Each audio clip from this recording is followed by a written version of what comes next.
بسم اللہ الرحمن الرحیم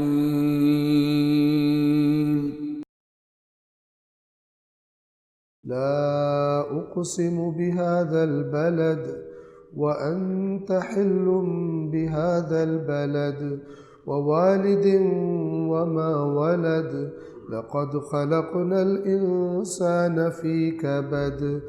سورہ مبارکہ بلد کا ترجمہ آغاز کرتے ہیں رحمان و رحیم اللہ کے نام سے۔ لا اقسم بهذا البلد، میں قسم کھاتا ہوں اس شہر کی۔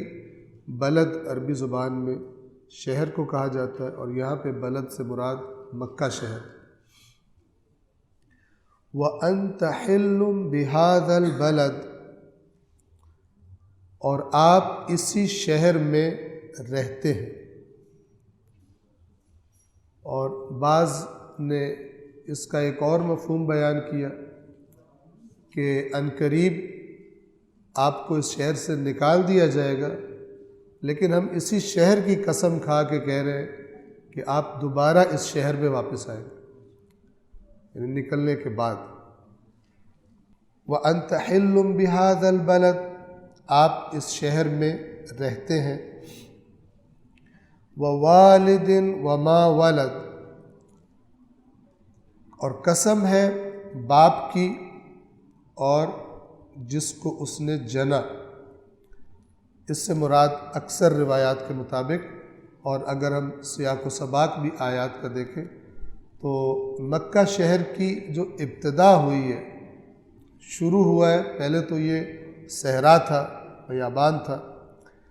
شروع ہوا کہاں سے؟ جب حضرت ابراہیم علیہ السلام اپنی بیوی کو اور حضرت اسماعیل علیہ السلام کو یہاں چھوڑ کر اللہ کے حکم سے چلے گئے تھے، اور پھر بعد میں آئے اور حضرت اسماعیل کے ساتھ مل کر کعبہ کی تعمیر فرمائی۔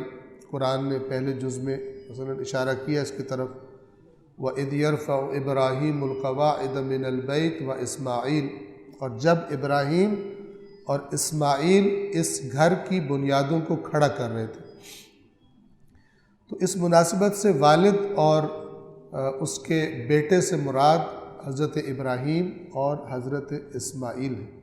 ان قسموں سے کیا مراد ہے؟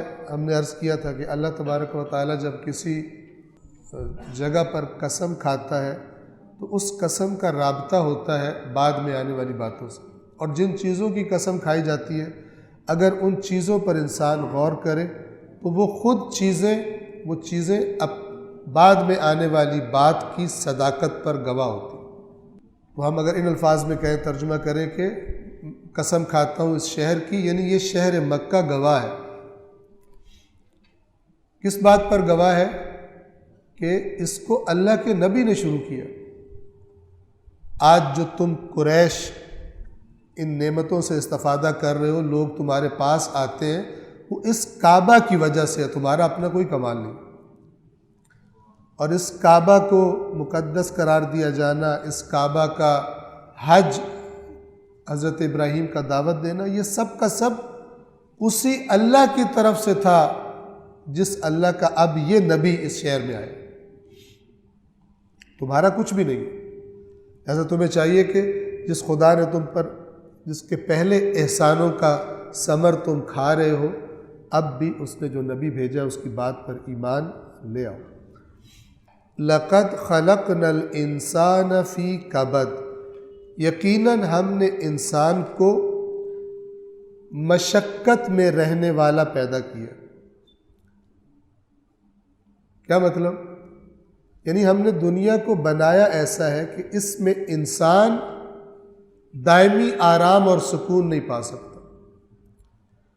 جہاں بھی جو بھی چیز تمہیں حاصل کرنی ہے، تمہیں محنت کرنی پڑے گی، تمہیں کوشش کرنی پڑے گی، مصیبتیں آئیں گی، غم آئیں گے، نشیب و فراز سے بھری ہوئی زندگی انسان نے گزارنی ہے اس دنیا میں۔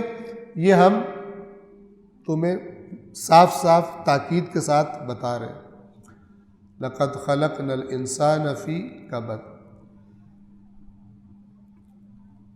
کس لیے یہ بات کہی؟ اگلی آیات بتا رہی ہیں کہ یہ جو دین تمہاری طرف آیا ہے اس کو بھی تم یہ نہ سمجھ لینا، جیسے میں عرض کرتا رہتا ہوں کہ ہر انسان نے اپنے ذائقے کے مطابق، اپنے ٹیسٹ کے مطابق جو اس کو اچھا لگتا ہے وہ دین کی چیز لے لیتا ہے، زندگی میں اپنی ڈال لیتا ہے، اور جو اس کو اچھی نہیں لگتی اس کی طرف نہیں جاتا۔